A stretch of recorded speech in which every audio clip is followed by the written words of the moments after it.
Ah, Paris, the city d'amour. This is where we started our European trip and where we would spend our first day. If you like big cities, then you'd probably love Paris. There are crowds,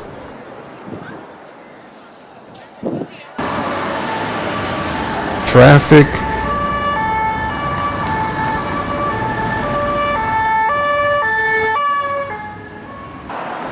sights to see. But big cities are not for us, which is why we only stayed one day in Paris. But in that one day we walked to 3 major tourist sites. First we walked to the Arc de Triomphe, and I have to tell you I was pretty impressed with the structure. There's a traffic circle that went all the way around the Arc de Triomphe, and it was full of cars, trucks, motorcycles going in every direction. It was crazy. The only way you could get to the Arc was through a subterranean passageway, and we also noticed that there were people on top of the Arc.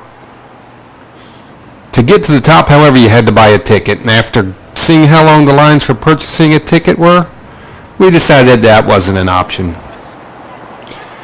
But we did take the underground walkway to get to the Arc for a closer inspection. What we did find was the eternal flame burning.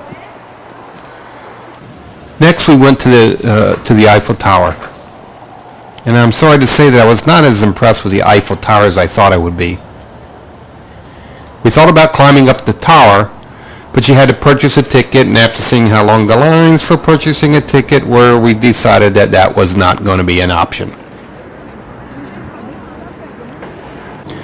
Finally, we decided to go look for the Louvre. I wanted to see that glass pyramid.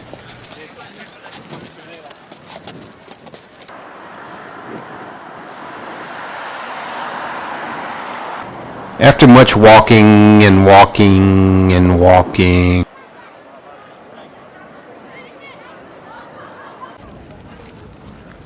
we finally found it. And I was impressed with it. Not so much the glass pyramid, but the sheer size of the Louvre.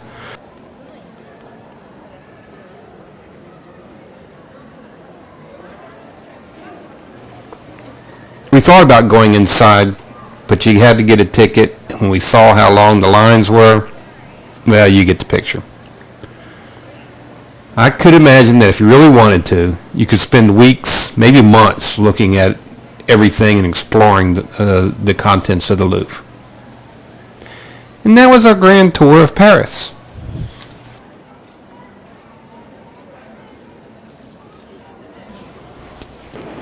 About 2 to 3 hours southwest of Paris, there's a river called the Loire River, and the valley surrounding it is filled with castles, wineries, and grand gardens.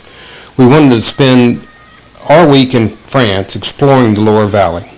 The first castle we visited was Castle Chambord, or as they say in French, Chateau Chambord. Now this is more our style. In our opinion, Chateau Chambord was probably the grandest of the French castles that we saw. We stayed at a hotel on the castle grounds, and this was our view from the hotel window. It was a great view, day or night. The one good thing about staying at the hotel was that you could walk around the grounds when the castle was closed, and there was a lot of grounds to explore.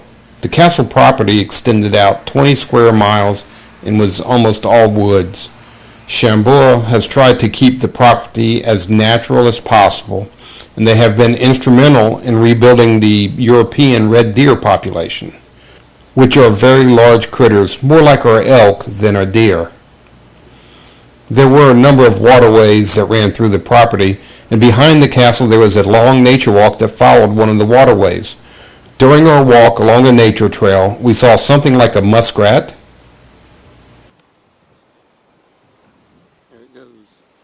We saw swans.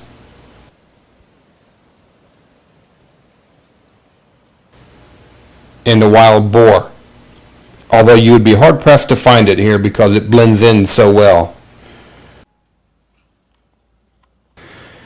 The grounds also had stables and a variety of carriages that you could view.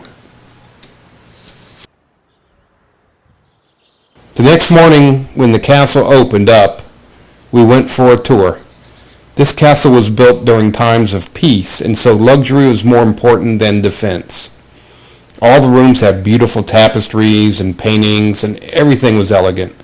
The castle was cold and a little drafty, but they had 365 fireplaces, none of which were burning while we were there.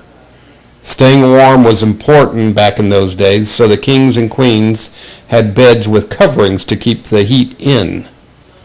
The castle also had a double spiral staircase. It was thought to be inspired by Leonardo da Vinci. Two people can go from floor to floor and never meet on the stairwell.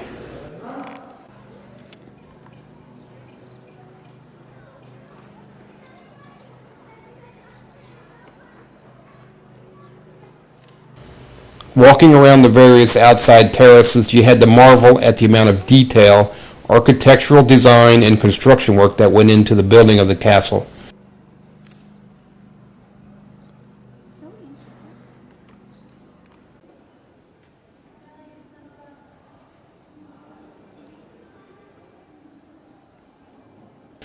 It took over 30 years to build, but the king only spent a couple of days here a year.